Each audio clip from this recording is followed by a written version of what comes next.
Episode number 1, weather forecast.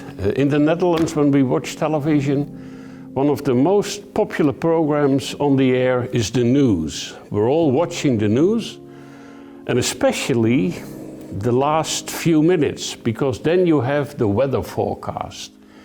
And coming from a wet country that we are, cold, we're looking at the weather forecast. Will we have a little bit more sunshine maybe, a little bit warmth, or more rain again?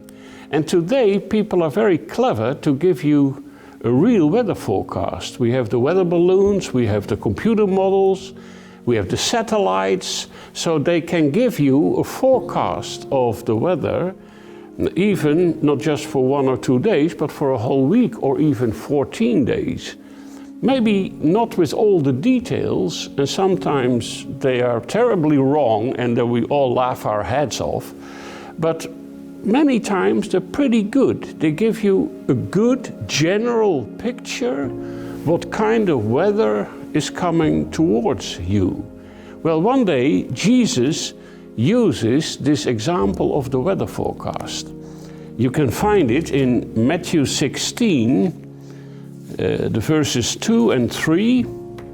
There he says this: "When evening comes, you say, it will be fair weather, for the sky is red.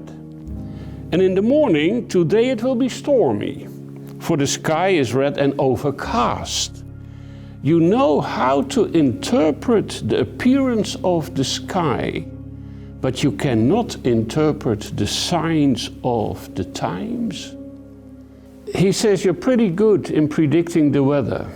Not in all the details again, but in general what's coming towards you. But you hear from his voice that he's almost disappointed. But can you not also understand what's coming towards you when you watch the rest of the news, when you read your newspaper, when you go to your mobile phones and have all the information coming to you? All these things that are happening in the world, cannot you understand them? Don't you know what's coming to planet Earth? You should, because this is important. So he expects us to have our Bibles on the sides of the things that are happening in the world, so that we understand what kind of weather is coming towards us.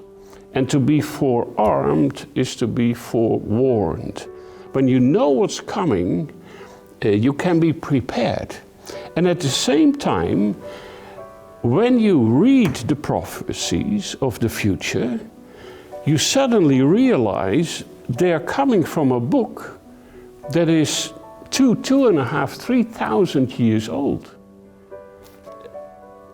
And they're speaking and talking about things that are happening today.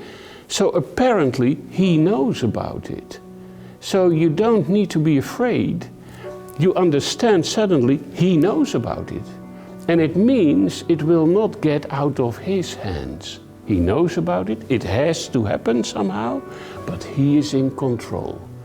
And it's beautiful to know whatever happens on planet Earth or in your personal life, he's in control. So trust him. He will lead you on until you reach your final destination, which will be a great and glorious future.